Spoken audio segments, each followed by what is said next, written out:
Di ujung kampung kami, ada sebuah rumah kecil yang jarang sekali didatangi orang. Rumah itu milik seorang perempuan bernama Ayu. Kalau kalian datang ke kampung ini dan menyebut namanya, sebagian orang akan langsung menghela napas panjang. Sebagian lagi mungkin akan mencibir. Bukan karena Ayu pernah melakukan kejahatan, tapi karena masa lalunya. Dulu, Ayu dikenal sebagai Elsie di sebuah tempat hiburan malam di kota. Orang kampung tahu cerita itu, dan sejak saat itu, nama Ayu seperti memiliki cap yang tidak bisa dihapus. Walaupun bertahun-tahun sudah berlalu, orang-orang tetap melihatnya dengan cara yang sama.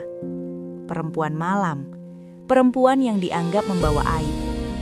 Padahal, sebenarnya tidak ada yang benar-benar tahu bagaimana hidup Ayu sebenarnya setelah dia pulang ke kampung.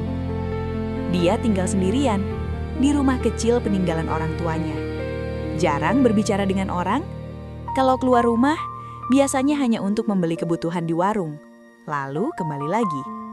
Sebagian orang mengatakan dia pemalu. Sebagian lagi mengatakan dia menyembunyikan sesuatu.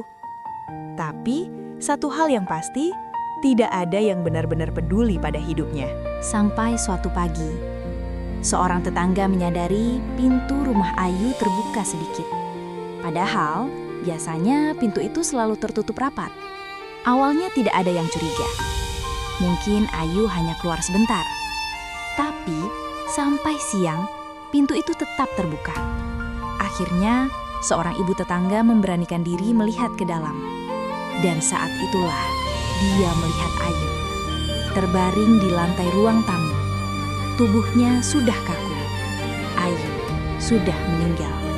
Kabar itu menyebar cepat ke seluruh kampung. Orang-orang mulai berkumpul di depan rumah kecil itu. Tapi yang aneh, tidak ada yang benar-benar masuk ke dalam. Mereka hanya berdiri di luar, berbisik-bisik. Dia mati ya? Sepertinya begitu. Tapi, siapa yang mau ngurus jenazahnya? Suasana mendadak canggung. Dalam tradisi kampung kami, kalau ada yang meninggal, biasanya warga akan langsung membantu. Ada yang memandikan jenazah, ada yang menyiapkan kain kafan, ada yang menggali kubur. Tapi kali ini, tidak ada yang bergerak. Beberapa orang hanya saling menatap. Lalu seseorang berkata pelan, "Dia kan dulu Elsie." Kalimat itu seperti menjawab semuanya. Warga mulai saling menghindari. Ada yang pura-pura sibuk, ada yang pulang ke rumah. Ada yang hanya berkata, "Biar keluarganya saja yang urus." Masalahnya, Ayu tidak punya keluarga lagi.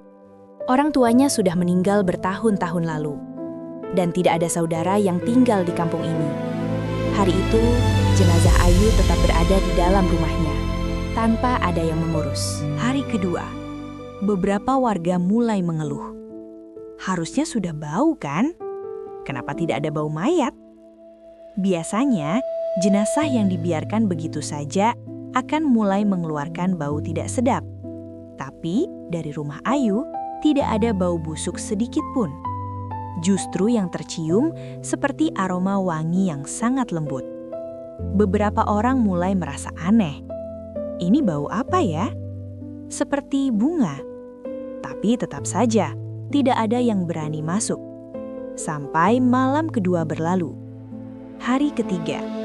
Pagi itu kampung kami terasa lebih sunyi dari biasanya. Beberapa warga masih berkumpul di depan rumah Ayu. Mereka mulai kebingungan. Kalau dibiarkan terus kan tidak baik. Tapi siapa yang mau ngurus? Tiba-tiba, sebuah mobil berhenti di depan rumah. Mobil itu bukan milik warga kampung. Dari dalam mobil, turun beberapa orang berpakaian putih. Ada sekitar 5 atau 6 orang. Wajah mereka tenang. Mereka berjalan pelan menuju rumah Ayu. Warga kampung saling memandang. Siapa mereka? Saudaranya. Tapi Ayu kan tidak punya keluarga di sini.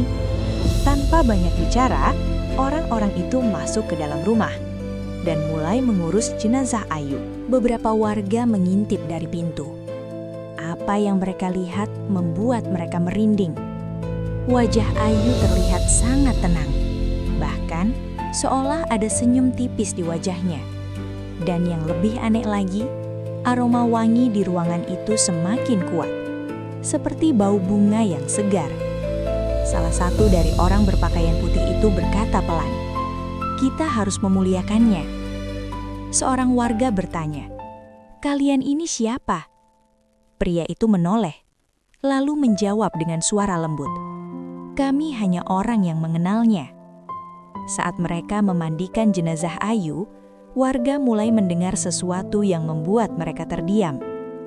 "Dia sudah lama bertaubat," kata salah satu dari mereka. "Setiap malam, dia menghabiskan waktunya untuk sholat." Beberapa warga langsung saling menatap. "Sholat?" "Iya," jawab pria itu. "Dia sering datang ke kota untuk mengikuti pengajian.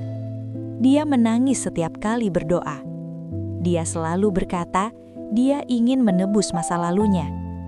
Suasana di ruangan itu mendadak sunyi. Tidak ada yang berbicara. Lalu pria itu melanjutkan, "Dia juga sering bersedekah. Banyak anak yatim yang dibantu olehnya. Tapi dia selalu berpesan, jangan pernah menyebut namanya." Beberapa warga mulai menunduk. Seorang ibu tiba-tiba teringat sesuatu. "Beberapa bulan lalu, ada orang yang membayar biaya sekolah anakku. Tapi orang itu tidak mau disebut namanya." Suara ibu itu mulai bergetar. "Apakah itu Ayu?" Pria berpakaian putih itu hanya tersenyum pelan. Saat jenazah Ayu dikafani, semua orang yang ada di rumah itu bisa mencium aroma wangi yang semakin kuat. Bukan bau mayat, bukan bau obat, tapi bau harum yang menenangkan. Seorang warga berbisik, "Apa ini mungkin?" Tapi dia tidak melanjutkan kalimatnya, karena semua orang di ruangan itu sudah merasakan hal yang sama. Ketika jenazah Ayu dibawa keluar rumah, seluruh warga kampung berdiri di luar. Mereka melihat dengan wajah yang berbeda. Tidak ada lagi cibiran, tidak ada lagi bisikan merendahkan. Yang ada hanya rasa malu. Selama ini mereka menghakimi seseorang tanpa benar-benar mengenalnya. Pemakaman Ayu berlangsung sederhana, tapi hari itu hampir seluruh warga kampung datang. Banyak yang berdiri diam, beberapa bahkan meneteskan air mata. Bukan karena mereka dekat dengan Ayu, tapi karena mereka sadar selama ini mereka salah menilai seseorang. Setelah pemakaman selesai, orang-orang berpakaian putih itu kembali ke mobil mereka. Seorang warga sempat bertanya, "Kalian dari mana?" Pria itu hanya menjawab, "Kami teman-temannya di tempat pengajian." Lalu mobil itu pergi. Dan sejak hari itu, banyak orang di kampung kami yang mulai berubah. Mereka belajar satu hal penting, bahwa masa lalu seseorang tidak selalu menentukan akhir hidupnya.